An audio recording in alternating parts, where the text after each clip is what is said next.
Ang Diyos ay mabuti. Amen? Amen. Sa umagang ito ay alam naman natin lahat, pumasok na tayo, katawagin ito ay Semana Santa, yung month of Easter. At pag dumarating ang ganitong panahon, parang ang lahat ay parang bumubuti. Diba? Bumabait.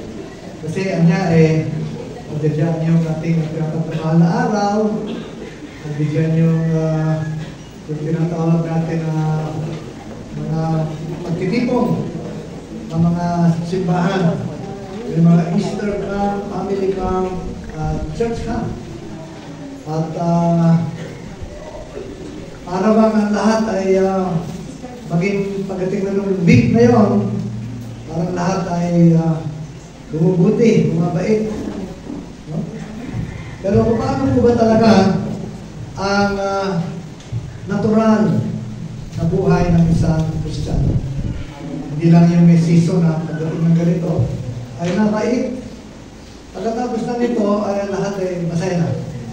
Balik ulit sa dati. Ang simbahan po natin ay Christian Church. Bakit Christian Church? Kung ikaw ay na-born again, ibig sabihin nagkaroon ka ng personal encounter sa ating Panginoon at pasimula noon hindi na nagbago ang iyong buhay. Ibig sabihin, yung dating buhay mo ay nawala na sapagkat ikaw ngayon ay bagong nilalang kay Kristo Jesus. Sabi doon sa 2 Corinthians 5:17, if anyone is in Christ, you are a new creation. Paano ba dinidescribe yung new creation? Sabi, the old things have passed away. Behold, I made all things new. All, lahat daw, binago ng Lord. So yung lumang pagkatao ay hindi na magic na nawala. Hindi nawala po yun sapagkat ang Panginoong Jesucristo ay iyong tinanggap bilang isang mananampalataya. Ikaw ay born again Christian. Pero kamusta ka ngayon bilang born again Christian? Alin po ba ito itong born again Christian? Si Mama lang. Si Mama lang ang maliwanag na ang mahinin doon. Sabi ng iba, hindi ko sure. Sa umagang ito ay yun po yung gusto kong talakayin o atakihin doon sa mensahe po natin sa Psalm 85 verse 6. Pakilagay na po natin yung awit 85 o 6. Ayan. Siguro basahin lang natin sabay-sabay, Ibangon mo kami, sana'y balik mo na walang lakas, at kaming lingkod mo ay pupurihin ka at taglay ang galak. Revive us, O Lord, will you not revive us again, so that your people may rejoice in you. Purihin ang Panginoon. Manalangin po tayo. Amang Banal, maraming po salamat sa oras na ito. Salamat po sa umagang napakaganda. Dalangin ko, O Diyos, na iyong mga salita ay tumimo sa aming mga puso at magbigay buhay sa amin. Salamat, Banal na Espiritu, na siyang tagapangunan sa oras na ito. Ito po ang aming dalangin sa indakilang pangalan o Jesus. Lahat po ay magsabi na Amen. So, himay-himayin natin yan. Ibangon mo kami, sana ibalik mo ang nawalang lakas at kaming lingkod mo ay pupurihin ka ng taglay. Revive us, O Lord. Sabi naman doon sa Habakkuk chapter 3 verses 1 to 3, doon sa chapter 3 ang sabi doon, will you not revive us again? Sabi ni David sa 85:6, doon sa Habakkuk chapter 3 verses 1 to 3, particular sa verse 3, ang sabi doon, basahin natin sa chapter, verse 3, ayan. Ang Diyos ay muling nanggaling sa Teman. Ang banal na Diyos ay nagmula sa parangan ng parang, laganap sa kalamitan ng kanyang kalortihan at puno ng lupa ng papuri sa kanya. Yung verse 2, pakibalik mo ang verse 2. O Yahweh, narinig ko tungkol sa inyong ginawa at ako'y lubos na humanga. Ulitin ninyo. Sabihin mo nga, ulitin ninyo. Ulitin ninyo. Yung kaninang binasa natin ay revive us. Ibangon muli. Dito pa lang sabi, ulitin ninyo. Ano yung ulitin? Yung ginawa ng Diyos sa kanila. May ginawa ba ang Diyos sa iyo noon? Amen.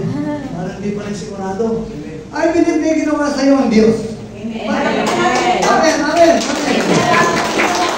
Pero ang tanong, kamusta yung ginawa ng Diyos sa iyo noon? Sabi, ulitin ninyo ngayon sa aming panahon ang mandakilang bagay na ginawa ninyo noon. Ako po, 1976, na-encounter ko po ang Panginoon. Ako na po namin. Halos magkasabayan po kami magkasawa. Noon at ngayon, ano na ang pagkakaiba? Meron po bang nabago? Kaya kapag tinanong tayo, saan ka umaten dyan sa Christian Church? Pag sinabing Christian, ay may relasyon sa Panginoon. Pero ano po, anong klase ang relasyon natin sa Panginoon? Kaya nga, isa-isahin po natin. Itong 85 verse 6, balik po tayo.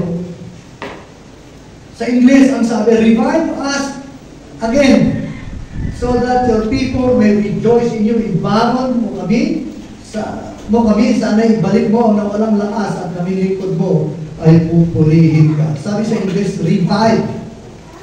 Ano ba sabihin ng revive? Alam nyo, ang revive, wala naman, o revival, wala po sa Biblia. Pero kung babasahin mo yung meaning ng revive, para malaman po ninyo, pagka ikaw ay nasa hospital, laman po ang mga hospital, from time to time, meron tayo pinagpe-pray na sana ay ma-revive kung namamatay na tao na ito. At kung pandemic, marami ako nakita sa hospital, napatay na. Napilit ito, in fact, nakita ko mismo dito sa Metro Antipolo, no? Dami nakita, daming pasyente. Yung isang tinakbo doon, nasa gilid talaan ng emergency sa labas. Kasama yan talaga nila. So, nakita ko, mukhang wala na to, patay na palagay ko to. Pero, pinipilit, nire-revive.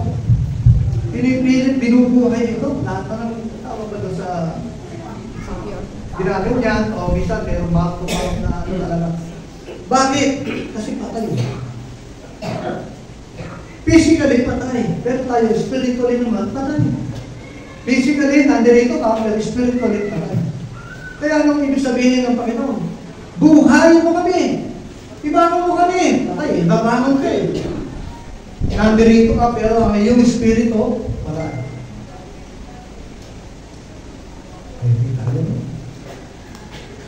I believe sa umagang ito yung gustong gawin ng Panginoon sa atin sa oras na ito. Hindi ko alam kung anong estado mo ngayon, spiritually, physically, okay ka. Pero yung spiritual aspect ng ating buhay, ano kailangan dito? Kailangan ito ay mabangon muli. Kailangan mabuhay. Kumbaga, ito yung ano ng Panginoon sa atin na kailangan maibalik muli ang buhay na dating mainit. Pag sinabing dating mainit, anong opposite nun? Ng lamig. Totoo ba yun? Oo, yung ibang tao. Totoo ba yun? Amen. So you are here present, pero anong temperature meron ka ngayon? Ba'y malamig o mainit? Kung ikaw ay malamig, kailangan natin ma-revive sa mga ganito. Kailangan ma-stir up muli yung ating spiritual na buhay upang sa ganun magkaroon tayo ng tunay na saysay sa lahat ng ating ginagawa patungkol sa pananambahan. At magkaroon ng bagong apoy ng Diyos ng banal na Espiritu. Kailangan natin ng bagong apoy. Kaya yung mga patay nire-revive. Ngayong umaga na ito, I believe marami sa ating mga bubuhayin muli ng Panginoon. Sino na naniniwala niya? Amen. Amen. Hallelujah. Pero kailangan makakawaan po natin, sino yung i-revive? Sino yung bubuhayin? Kaya sabi ko sa English, will you not revive us again? So tayo pong mga anak ng Diyos, tayo pong mga tumanggap sa Panginoong Jesucristo, ay dapat muling mabuhay. Dapat muling maibangon para sa ano? Upang tayo ay makapaglingkod sa Kanya. Alam mo, pwedeng bumaba ang Diyos dito at gawin yung kanyang pinagagawa sa atin. Pero hindi po eh. Niloob ng Diyos na ikaw at ako ang siyang gumawa sapagkat natapos ng Panginoong Jesus ang kanyang misyon sa lupa. So ikaw at ako ang kanyang gustong magpatuloy ng gawain ng kanyang tinapos. Ngunit hindi pwede yung sarili natin lakas. Hindi pwede yung sarili natin kakayanan. Kailangan natin ang kapangyarihan ng banal na Espiritu. Ako po, 7 dekada na eh. Siguro, physically, parang sasabihin ng ibang tao, parang pahinga ka na lang. O, kami ng Pastor Ismael, pahinga na lang tayo. Pero, ito mo naman si Nanay Masin, talagang active na active pa rin yan. Bakit nakakapagpatuloy? I believe, ang kapangyarihan ng banal na Espiritu ay nananahan kay Pastor Ismael, kay Nanay Masin, at sa lahat sa inyong naririto. Nagtunay na mayroong koneksyon. By the way, ang aking title po ngayon ay yung personal encounter with God is a must. Personal encounter sa Diyos ay dapat maganap sa buhay natin. So, sino yung i-revive ng Diyos? Tayo. Tayo po yun. Pinili niya tayo upang gamitin niya sa mga tao na nangangailangan ng kaligtasan. Kung ikaw ay naligtas dahil mayroong taong ginamit sa iyo, ano ang dapat natin gawin? Hindi lang dapat kumanaw ng utang na loob dun sa nagbahagi sa atin, kundi yung tinanggap natin na tunay na makapangyarihan ng Ebanghelyo ng Panginoong Jesucristo ay dapat po natin ibahagi. Sapagkat yun ang layunin ng Diyos. For the Son of Man, for the Son of God, has come to save that which was lost. Yun po yung role natin. Pero we cannot do it on our own. Ang sabi, revive us again. Bakit again? Pwede bang ma-reborn again ka? Pwede. Na-born again ka noon, pwede ka ulit ma-born again. In fact, naalala ko yung nanay ko eh. Kung merong ganitong gawain, pag may mga prayer o altar ko, whatever, nanay ko namumuna. Pag sinabi na, sino po gusto tumanggap sa inyo, nanay ko, una na muna, balik ng balik. Sabi ko sa kanya, balik. Balik kayo ng balik, di ba natanggap nyo na Panginoon? Na-born again ka na? Para sigurado. Sabi niya. Totoo po yun. Kaya ako, sigurado ako, nung siya kinuha ng Lord, masaya ako. Kasi alam ko, nakita namin aking pastor ng yun. Kaya ako masaya ako, nung kinuha siya ng Lord, alam ko, sigurado ako, kapiling niya ang Panginoon. Amen. Hallelujah! Amen. Pero hindi sapat yung tanggap ng tanggap eh. Marami kasi tumatanggap lang, tagatanggap, pero kulang sa paggawa. You know, ang kaligtasan ay libre. Yun ang pinaka the best miracle na binigay ng Diyos, the greatest miracle of salvation. Pero hindi yung ito na. Kinakailangan pag sumikapan natin, ang kaligtasan pinanggap natin sa Diyos ay ipamuhay mo. Dito sa katabi mo, ipamuhay. Tingnan mo dyan pala, wala nang buhay. Ipamuhay mo. Amen. Yun yung transformation. Yung genuine encounter, personal. Iba yung tinanggap ko, iba yung level ng pagtanggap ko sa Panginoon kaysa sa Kanya, kaysa sa iyo. It should be a personal. Kasi kung meron kang personal na relasyon sa Panginoon, eh walang makakapagsabi sa iyo na, hindi totoo yung ginagawa. Bakit hindi totoo eh? Tinanggap ko talaga. Bakit hindi totoo eh? Binaan ko ng Panginoon yung buhay ko ng real transformation, na-revolutionize yung dating buhay na binago ng Diyos na ngayon ay wala na. Hallelujah. At hindi tamang one time. Kung kailangan natin patuloy na lumalapit sa Diyos, humihingi ng Kanyang gabay, dapat lamang ngayon ang ating maging kagawian sa ating mga buhay. Sa tuwi na, lalapit tayo sa Panginoon. Ito po yung heart of David. Will you not revive us again? Para ano? So that your people may rejoice in you. Upang ikaw, ako, tayong lahat ay mayroong espiritu ng kagalakan. Napakahirap yung gawin isang bagay para sa Diyos na walang kagalakan. Yung pupunta ka na simbahan na wala naman talaga sa iyong puso, wala sa iyong espiritu. Malalaman mo ang tunay na merong passion o merong tunay na koneksyon sa Panginoon. Aba, Sabado pa lang, excited ka na. O pagkatapos pa lang nitong Sunday nito, pagdating ng Lunes, excited ka na. Kaya pagdating ng Linggo, dito na kayo lahat. Di ba? Pero pag sinabi merong picnic, dati sa amin, ang tawag yung mga pasyal-pasyal, picnic, excursion, di ba, yung malumang bigwari. Pero ngayon, anong tawag ngayon? Hindi, outing. Glamping. Ano? Glamping. Yun. Gimmick. Masaya ang tao dyan eh. Pero pag para sa Panginoon, para wala sila. Kaya yun ang kailangan mabuhay po sa atin eh. Natanong, paano natin ito mapapanatili sa atin? Kasi dumarating ang panalamig. Sino din nalalamig dito? Ako rin nalalamig, isa. Oo, totoo po yan. Kasi tao eh. Kaya kung tayo palagi lang ng pornogel, palagi tayong okay, hindi natin kailangan ng Diyos. Kaya nabigyan ng Panginoon upang ikaw at ako. May oras na. Kanina, ganda-ganda ng worship ni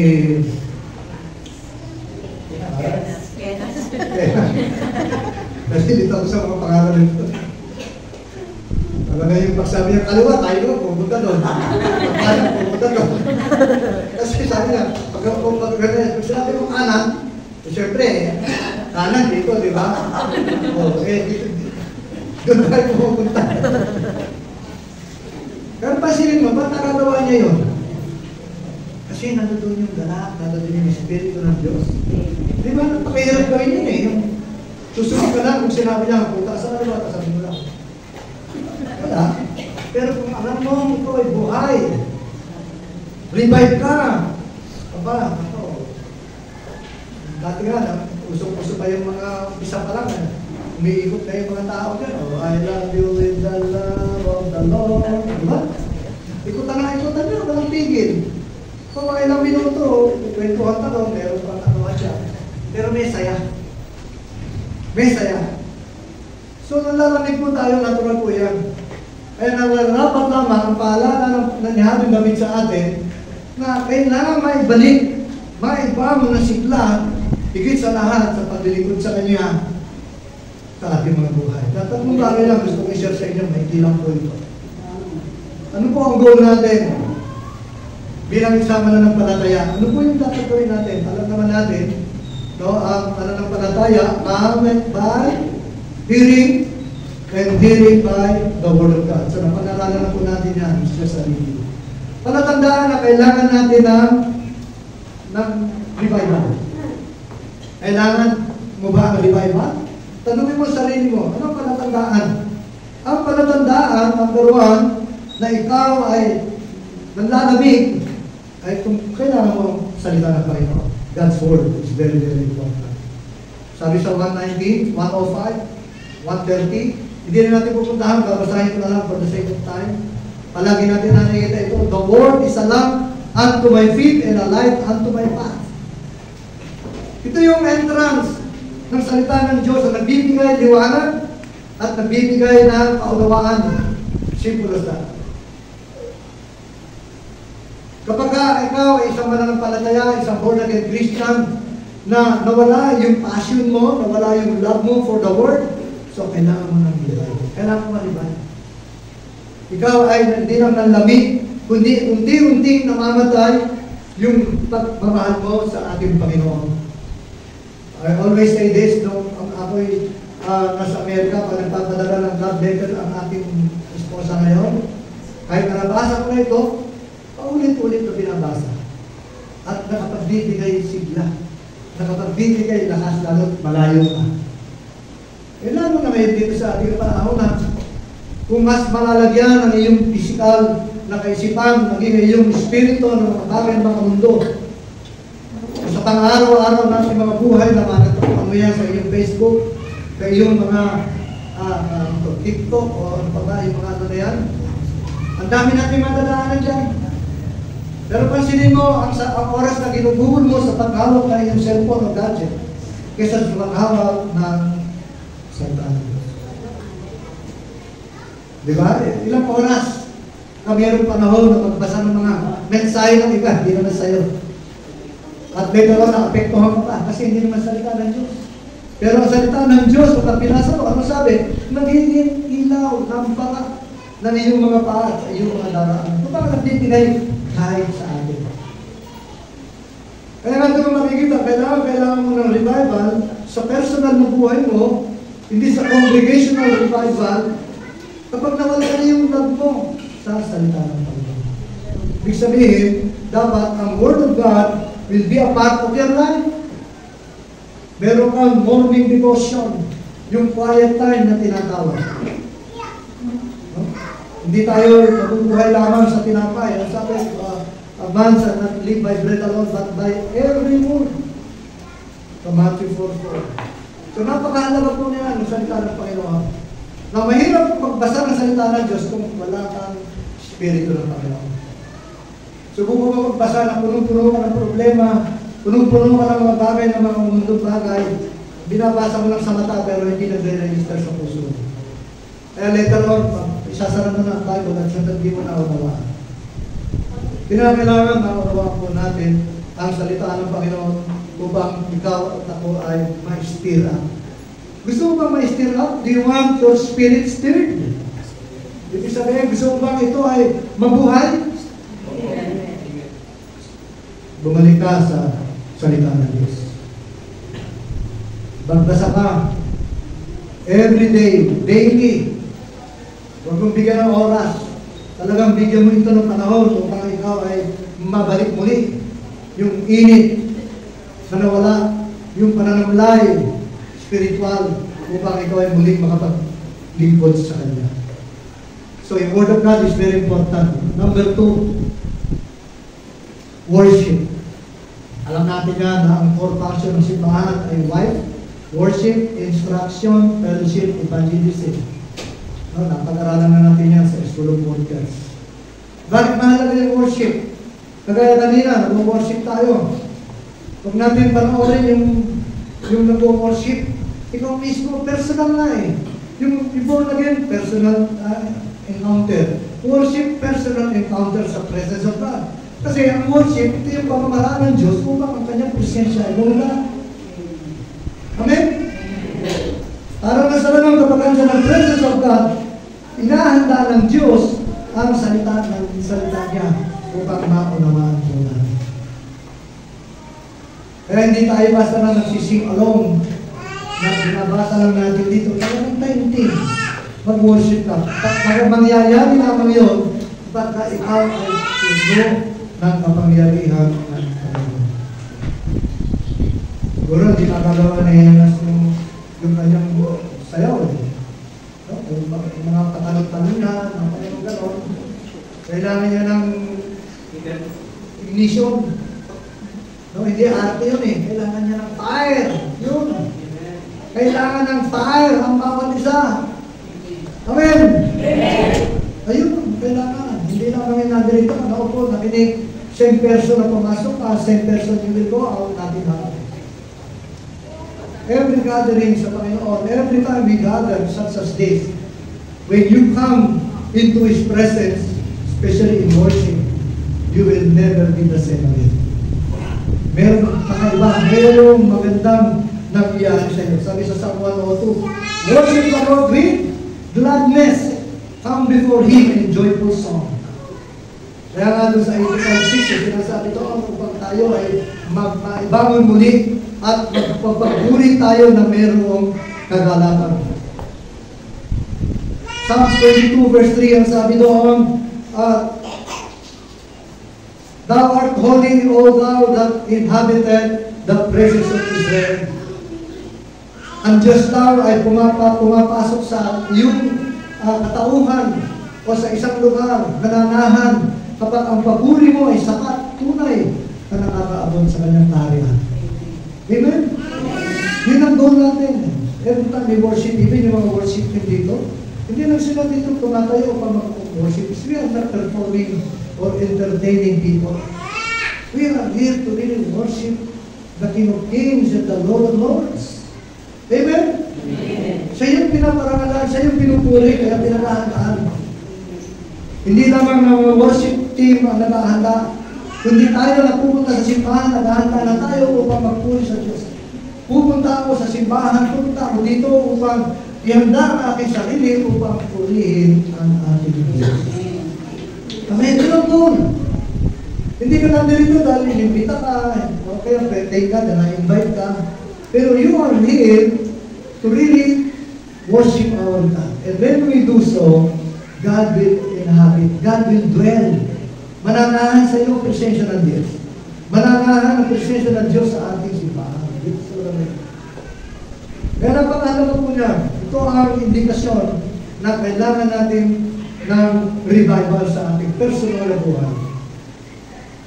Nasusubaybayan ko ngayon ng JIN, natutuwa ko sa kanila ngayon. Ang tema nila sa buong taon ay revival.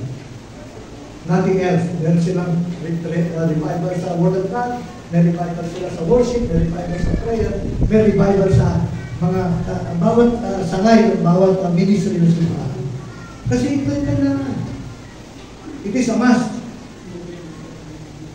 At ito'y nais ipagkaloob ng Panginoon sa atin. So worship ay mahalaga. Pangatlo, last na po ito. Pangatlo ay prayer. Kasi ninyo, malalaman mo, ikaw ay bumababa yung iyong metro sa gasoline tank, no? O nawawala na yung apoy mo. Number one indikasyon ay nawawala ka sa Word of God. Nawawala yung interest mo sa salita ng Diyos. Hindi ka lalaro. Hindi mo ma-enjoy ang service. I will tell you. Kaya palagi nang pupunta ka lang dito, pagkatapos ng service, uwi ka pareho rin. Pero dahil ikaw ay maibigin sa salita ng Diyos una sa Kanya, excited ka pagdating mo dito. At bawat salita na napakalinig at nababasa natin, tumitibos sa iyong puso. At ito yung bit-bit mo, ito yung dala mo. Kaya nga nagkakaroon ng worker eh. Walang magiging worker sa simbahan. Walang tao na tunay na tatanggap ng salita niya. Kasi yung babaunin upang ikaw ay gamitin niya, ibahagi sa bawat nilalang ang kanyang salita na nagbibigay buhay. Kaya iba takot. Paano? Wala kayo sisyon, wala kayo bibigay. Meron simbahan, alam ko, siguro, ginawa natin yata ang uli, di ba? Na meron simbahan na papasok pa lang, merong pen, merong notebook na binibigay. Eh wala, kasi pagka papasok lang tayo at nakikinig lang, maganda naman yung habang nakikinig ka. Pero pagkatapos mo sa simbahan, uwi ka, wala ka po yun. Tumapakusok mo, hindi. O tapos sumusulat, kaya naman pala tumatawa siya, sumusulat siya, palakpakan natin. Hindi ko kailangan eh. Totoo yan, may mga simbahan sa beta, mayaman na kompleto yun. May kompleto, nakalagay pa sa parang magandang envelope. Pagpasok na natin, bago ulit ka, may inaabot agad yun. Ano doon yung parang ng simbahan, ano doon yung pangalan, ano doon. May ballpen, may notebook na maliit. Sinusulat. Bakit kailangan may sulat? Kasi si Cindy, dating oras, yan ang magiging call mo. Yan ang isishare mo sa magiging convert mo. Amen! Hallelujah! Palagpakan natin sa Panginoon. Kung wala kang sinulat, wala kang maibabahagi. Pero the best testimony na maibabahagi mo, ano? Ano? Tatugilo bilas. Ano ang mababahagi mo? Ano ang best na maibabahagi mo? Wala ka yung smile eh. Wala si Gary. Ibig sabihin, kung totoo ang genuine, kung totoo yung genuine encounter mo sa Panginoon, personal. hindi ka maubusan ng ikakahati sa tao. Ano ito? Buhay mo. Hallelujah. Di ba? Good. So, Word of God, worship, pangatlo, prayer. 1 Thessalonians 5:17, pray continually. Luke 18:1, ang sabi doon, pray, even parang hindi manahon. Men always ought to pray. Pero nagpe-pray? Always. Sa 1 Thessalonians, sabi, pray continually. So, ibig sabihin nun, nananalangin ka, hindi dahil lang meron kang pangangailangan, nananalangin ka, hindi lang dahil maganda yung mood mo, kundi nagpe-pray ka, anumang nararamdaman mo sa iyong sarili. It's a lifestyle, in other words. The reading of the Word of God is a lifestyle. Worship is a lifestyle. Kahit nasaan ka, tumalabas ito. Wala ka sa church, nasa palengke ka, tumalabas sa salita ng Panginoon, nasa puso mo. Out of the abundance of your heart, your mouth will speak. Dati noon, ang mga bata lang ang merong memory verse. Dapat, pati matanda, meron na rin memory verse.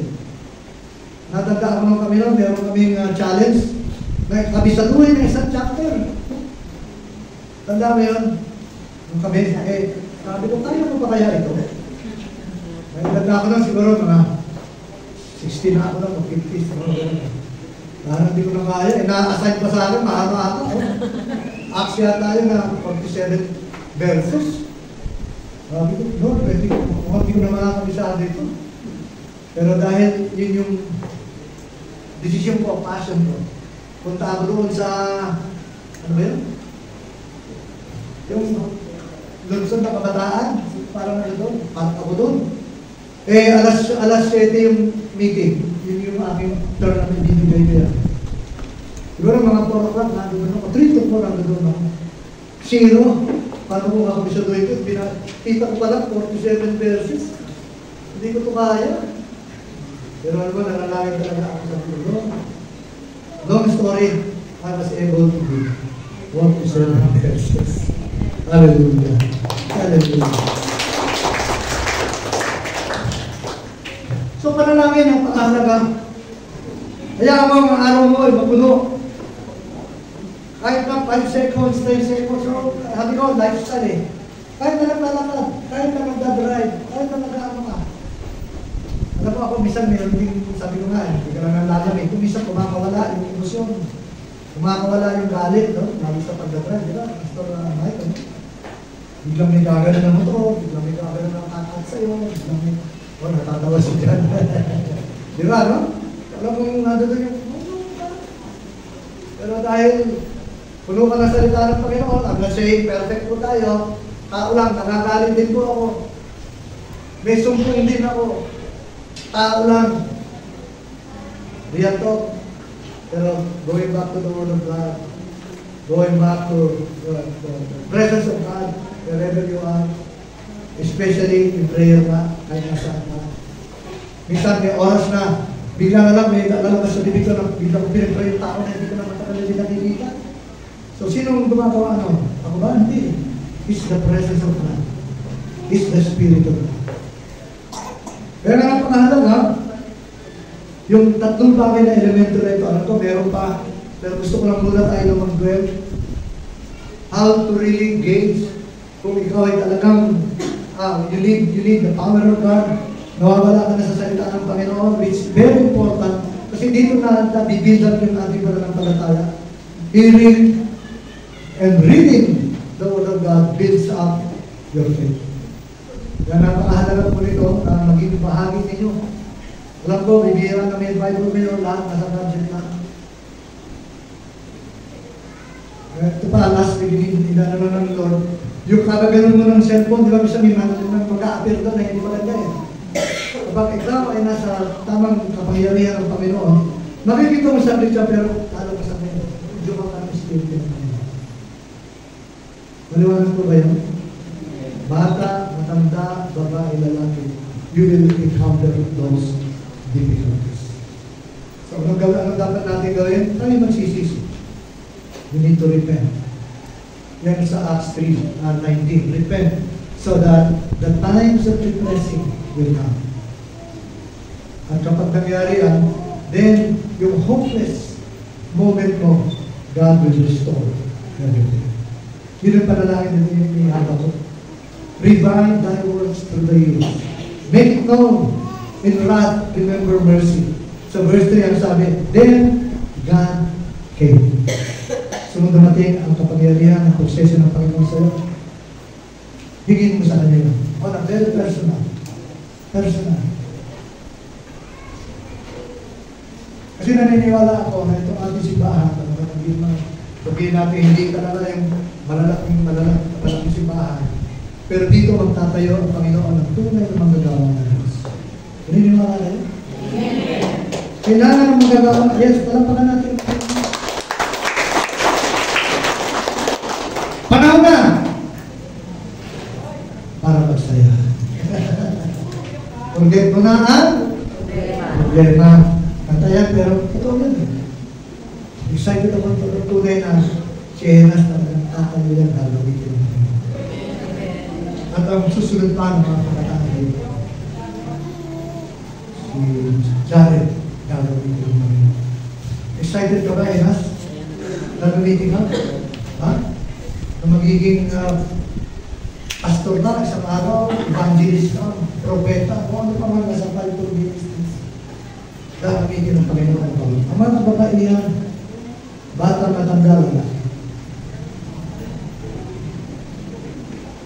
Excited pa kayo sa mga nito? Mayroong gusto nyo ng Lord? Alam niyo, gusto ng Panginoon kasi yung personal. Nakakalanin po tayo, I will not do anything, I will just allow the Spirit of God to speak to you. Kausapin ka. Kausapin ka. At gusto kong pag nilay-nilayin mo, itong tatlong na ibagay po sa inyo ng salita ng Diyos. Isang pundasyon ng ating pananampalataya, ng inyong pananampalataya, na paglaanan niyo ng sapat na panahon upang sa karoon, patuloy mo makilala ang Diyos. Hindi yung pakilala ang Diyos. Hindi yung pakilala. O, tumama mo naman si Silvio. Nabikinig, kasi hindi mo talaga kilala eh. Kulang yung attend mo, thank you, ma-attend ka, thank you, pakikinig mo. Pero meron pang gagawin. Yun nga yung personal encounter is a must. Meron kang gagawin. Huwag mo ituloy yung katabi mo, hindi yung sarili mo, meron kang gagawin. Okay? So tayo lahat ay tumayo at manalangin. Meron pang gusto mong sabihin ng Panginoon, pero I sense that the presence of God is here. Sa oras na ito, it's between you and the Lord. Sino wala ng music muna? Gusto ko pati yung mga musicians makareceive sa umaga nito. After all, may music o wala, sabi ko nga, kung tama ang puso mo, tama ang espiritu mo, you will have a genuine encounter. Personal po ito.